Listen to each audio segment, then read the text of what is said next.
Welcome to Online Study with Mohammed Rizwan Mir.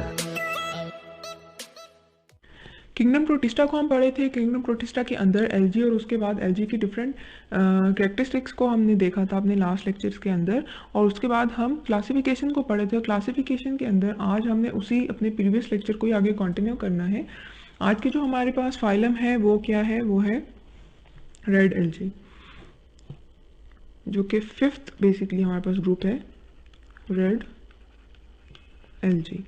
इसको हम Rhodophyta भी कहते हैं।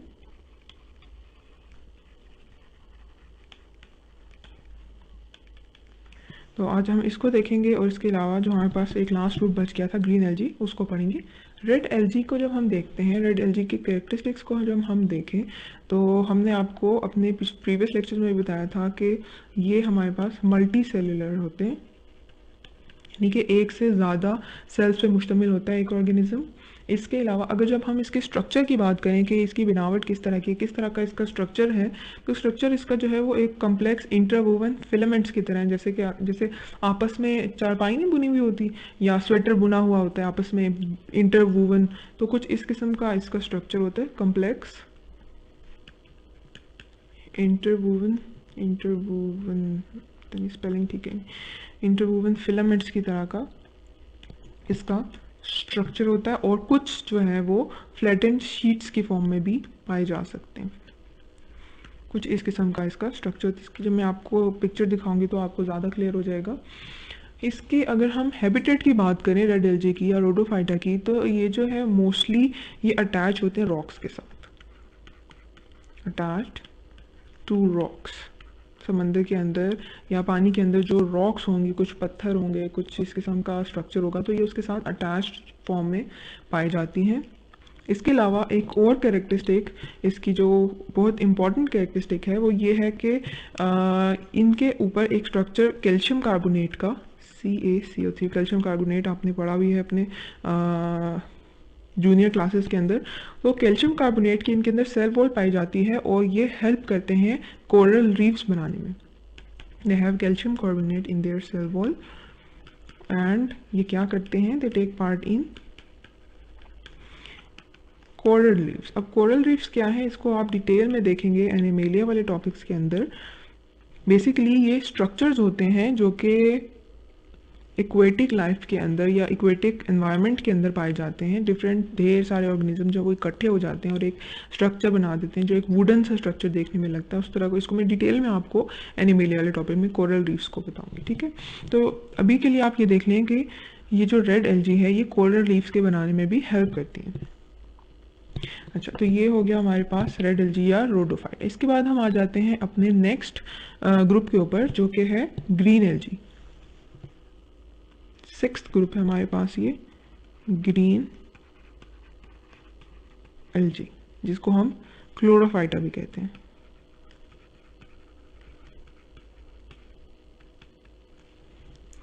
क्लोरोफाइटा की कैरेक्टरिस्टिक्स के अंदर, जैसे कि अब आपको नाम से ही पता चल रहा है कि ग्रीन एलजी, तो इट मीन्स कि इनका कलर ग्रीन होगा। क्लोरोफाइटा इसका मतलब है कि इसके अंदर क्लोरोफिल होगा। तो ग्रीन एलजी जो है या क्लोरोफाइटा जो है, ये इनके अंदर ऐसे पिगमेंट्स पाए जाते हैं जिनकी वजह से इनका कलर जो है वो ग्रीन है, और ये वही पिगमेंट्स हैं जो कि प्लांट्स के अंदर भी पाए जाते हैं। इसीलिए हम इनको कहते हैं कि they are very closely related to plants. Plants से बहुत ज़्यादा इनकी मुमासलत है। इनके जो सेल वॉल होते हैं वो बिल्कुल प्लांट्स की तरह इन पिगमेंट्स हैं, या आप कह लें कि एनर्जी रिजर्व्स जो इनके अंदर होते हैं, या फिर इनकी जो सेल वॉल है, ये सब की सब, ये तीनों की तीनों जो चीज़ें हैं ये प्लांट्स की तरह हैं। प्लांट्स की तरह किस तरह से, ये हम आगे देखते हैं। जब हमने पिगमेंट्स की बात की, तो इनके अंदर जो पिगमेंट्स पाए जाते हैं वो कौन कौन से पिगमेंट्स हैं, इनके अंदर क्लोरोफिल ए पाया जाता है, इसके अलावा क्लोरोफिल ए, इसके अलावा क्लोरोफिल बी, और इसके अलावा इनके अंदर कैरोटीनॉइड्स पाए जाते हैं, ठीक है। जब हम एनर्जी रिजर्व्स की बात करते हैं, तो एनर्जी रिजर्व जो इनके अंदर हैं, या एनर्जी किस फॉर्म में सेव करते हैं, वो ये करते हैं स्टार्च के अंदर। जब हम प्लांट्स की बात करें तो प्लांट्स भी अपनी फूड जो है वो कुछ इसी तरह से स्टार्च में सेव करते हैं। उसके बाद आ जाता है सेल वॉल। सेल वॉल की जहाँ हमने बात की, हमने कहा कि क्योंकि ये प्लांट्स की तरह है तो प्लांट्स की सेल वॉल किससे बनी होती है? सेल्यूलोज से। तो ग्रीन एल्गी की भी जो सेल वॉल है वो सेल्यूलोज से मिलकर बनी है। तो इस तरह से आप देख सकते हैं कि they are very closely related to plants. एक अगर हम इनके आरएनए सीक्वेंसिंग को देखें, आरएनए सीक्वेंसिंग, जैसे कि हमारे पास डीएनए के सीक्वेंसेस हैं, इसी तरह से आरएनए की सीक्वेंसिंग को अगर हम देखें तो आरएनए सीक्वेंसिंग से हमें ये पता चलता है कि इनके अंदर भी मोनोफिलेटिक लीनेज है। मोनोफिलेटिक लीनेज को हमने अपने फर्स्ट चैप्टर के अंदर डिटेल में देखा था। मोनोफिलेटिक लीनेज है और इससे हमें ये पता चलता है कि जितने भी प्लांट्स हैं हमारे पास वो सब के सब जो हैं वो हम कह सकते हैं कि वो ग्रीन एल्गी से ही डेवलप हुए हैं, या हम कह सकते हैं कि all the plants arrows from green algae. ठीक है, ग्रीन एल्गी से ही प्लांट्स जो हैं वो बने हैं। क्यों? क्योंकि हमने कहा आरएनए सीक्वेंसिंग भी इनकी मिलती जुलती है और इसके अलावा कुछ कैरेक्टरिस्टिक्स जो इसके हैं वो भी प्लांट्स की ही तरह के हैं। इसकी अगर हम एग्जाम्पल की बात करें, एग्जाम्पल्स के अंदर हमारे पास क्लेमिडोमोनास आ जाता है। क्लेमिडोमोनास को तो आप ऑलरेडी जानते भी होंगे, जब भी हम यूनिसेलुलर ऑर्गेनिजम्स की बात करते हैं क्लेमिडोमोनास, तो अक्सर हम क्लेमिडोमोनास को देख रहे होते हैं, इसके स्ट्रक्चर को देख रहे होते हैं। या फिर हमारे पास एक और होता है वॉलवॉक्स, इसके कॉलोनीज वगैरह होती हैं, इनको हम देखते हैं इनकी एग्जाम्पल के अंदर। मैं आपको इनकी पिक्चर भी दिखा देती हूँ ताकि आपको क्लियर हो जाए। तो यहाँ आप देख सकते हैं कुछ इस किस्म की यहाँ पे ग्रीन एनर्जी जो है वो ओशन के बिल्कुल फ्लोर पे आप देख सकते हैं, या ये कुछ रॉकी सा एरिया है जिसके अंदर आपको ग्रीन एनर्जी जो है वो उसके साथ अटैच्ड नज़र आ रही है। और इस ग्रीन एनर्जी की आप शेप को अगर देखें या अगर आप इसको बहुत करीब से देखें तो आपको ऐसा लगेगा कि जैसे ये बिल्कुल प्लांट्स की तरह की इनकी बॉडी है। तो ये है हमारे पास ग्रीन एनर्जी। ये एक और हमारे पास पिक्चर है वॉलवॉक्स की एग्जांपल मैंने आपको दी। यहाँ पे आप देख सकते हैं कि ये कॉलोनियल सी इनकी ऑर्गेनाइजेशन है। इस तरह से इसके अंदर ये ऑर्गेनिजम्स गोल गोल गोल गोल स्ट्रक्चर से बने हुए हैं और इस तरह से वॉलवॉक्स का स्ट्रक्चर होता है। ये भी ग्रीन एल्गी के अंदर आते हैं। तो ये हमने देख लिया कि ग्रीन एल्गी की किस तरह की शेप है, बल्कि हमारा ये कंप्लीट टॉपिक यहाँ पे कंप्लीट हो जाता है एल्गी की क्लासिफिकेशन का। आज जो हमने पढ़ा, आज हमने क्या क्या देखा, शुरू से स्टार्ट करते हैं। हमने जब क्लासिफिकेशन ऑफ एल्गी की बात की, सबसे पहले हमारे पास जो ग्रुप था वो यूग्लिनोइड्स था, यूग्लिनोइड या यूग्लिनोफाइटा। उसके अंदर हमने उसके कैरेक्टरिस्टिक्स को देखा। फिर हमने डायनोफ्लैजिलेट्स को देखा जो कि बायोफाइटा के अंदर आते हैं। उसके बाद हमने ब्राउन एल्गी या फ्योफाइटा को देखा। फिर हमने रेड एल्गी या रोडोफाइटा को देखा, उसके कुछ कैरेक्टरिस्टिक्स को डिस्कस किया। उसके बाद एंड पे हमारे पास आ गया ग्रीन एल्गी जो कि है क्लोरोफाइटा, और क्लोरोफाइटा के स्ट्रक्चर को भी हमने देखा और उसकी जो है हमने कैरेक्टरिस्टिक्स को भी डिस्कस किया। इसके बाद अपने टॉपिक को हम एंड करेंगे आज एल्गी के टॉपिक को। एक लास्ट छोटी सी बात या छोटा सा टॉपिक हमारा रह जाता है जिसे हम कहते हैं इकोनॉमिक इम्पोर्टेंस। इकोनॉमिक इम्पोर्टेंस यानी कि एल्गी को हमने पढ़ लिया और इसकी डिफरेंट टाइप्स को भी पढ़ लिया, लेकिन हमें क्या फ़ायदा या हम क्यों पढ़ रहे हैं एल्गी को इतनी डिटेल्स के अंदर। जब भी हम बायोलॉजी के अंदर किसी चीज़ को स्टडी करते हैं तो हम उस चीज़ के बारे में जानने के लिए तो स्टडी करते हैं, लेकिन उसके साथ साथ हमारा दूसरा कंसर्न ये होता है कि उस चीज़ का हमें क्या फ़ायदा होगा। तो जब हम इकोनॉमिक इम्पोर्टेंस ऑफ एल्गी की बात कर रहे हैं तो हम ये देखने के लिए भी इंटरेस्टेड होंगे कि इसका हमें क्या फ़ायदा हो सकता है, ह्यूमन बींग्स को या डिफरेंट और लाइफ फॉर्म्स को इसका क्या फ़ायदा हो सकता है। इकोनॉमिक इम्पोर्टेंस के अंदर पहली इम्पोर्टेंस जो हम देखते हैं वो हमने अपने जब पीछे टाइप्स भी पढ़ी थी तो हमने देखा था कि some of the types are edible. हमने बात की थी ना, जो केल्प्स थे हमारे पास ब्राउन एल्गी के अंदर, उसके अंदर हमने कहा था कि जो केल्प्स हैं दे आर एडिबल। क्या था? केल्प्स। ठीक है, और ये एडिबल है, इसका मतलब हम इसको खा सकते हैं।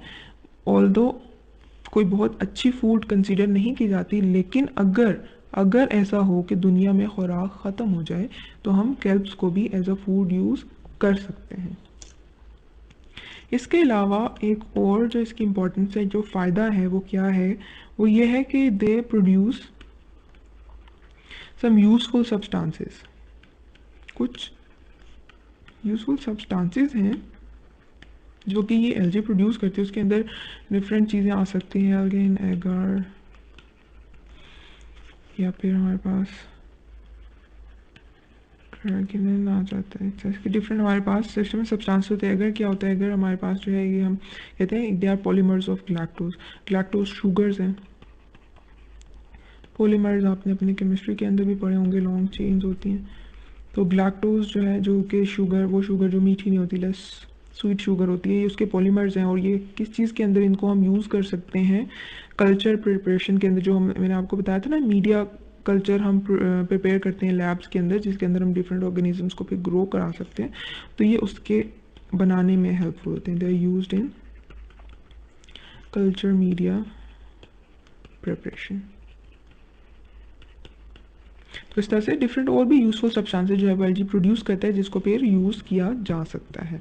तीसरा जो सबसे बड़ा फ़ायदा है वो क्या है कि they are the major producers in aquatic ecosystem. Major producers. जब हमने डायटम्स को पढ़ा था या फिर डायनोफ्लैजिलेट्स को पढ़ा था, तो हमने कहा था कि ये वो दो मेजर ग्रुप्स हैं जो कि पूरे के पूरे इकोसिस्टम, इक्वेटिक इकोसिस्टम के अंदर फूड प्रोवाइड करें, यानी कि ऑक्सीजन प्रोवाइड करें। तो they are the major producers. जब मेजर प्रोड्यूसर्स हो गए तो इसका मतलब है कि एक जो फूड चेन होती है, जिसके अंदर हमारे पास टॉप से लेके लोअर लेवल तक एक एनर्जी का ट्रांसफ़र हो रहा होता है, उस पूरे के पूरे फूड चेन के अंदर इनका एक बेसिक रोल है। यानी वो फूड चेन स्टार्ट ही इन्हीं से हो रहे हैं, क्योंकि they are the major producers. तो इस तरह से हम देखते हैं कि इसकी इकोनॉमिक इम्पोर्टेंस है और अच्छी खासी है जब हम एलजी की बात कर रहे हैं। सबसे बड़ी तो ये कि they are oxygen producers. Obviously producers हैं, ऑक्सीजन प्रोड्यूस कर रहे हैं, तो ऑक्सीजन जो है वो तमाम लाइफ फॉर्म्स के लिए यूज़फुल है, चाहे वो इक्वेटिक हो चाहे वो नॉन इक्वेटिक हो। तो इस तरह से हमने देख लिया इसकी इकोनॉमिक इम्पोर्टेंस को भी। यहाँ पे हमारा एलजी का टॉपिक जो है वो ख़त्म हो जाता है। हम ओवरऑल प्रोटिस्ट की क्लासिफिकेशन पे एक नज़र डाल देते हैं, जो कि हम ऑलरेडी पहले से पढ़ते आ रहे थे। हमने सबसे पहले जो है वो किंगडम प्रोटिस्टा से स्टार्ट लिया था, और प्रोटिस्टा के अंदर फिर हमने 3 ग्रुप्स में उसको डिवाइड किया था। सबसे पहले हमारे पास एक जो आया था वो प्रोटोजोआ था। प्रोटोजोआ के डिफरेंट टाइप्स को भी हमने पढ़ लिया। उसके बाद हमारे पास था एलजी। आज हमारा एलजी का भी टॉपिक ख़त्म हो गया। थर्ड जो हमारे पास टाइप है वो हमारे पास रह गई है fungi like protist. Fungi like protist. तो अपने नेक्स्ट लेक्चर के अंदर हम फंजाई लाइक प्रोटिस्ट से ही आगे कंटिन्यू करेंगे।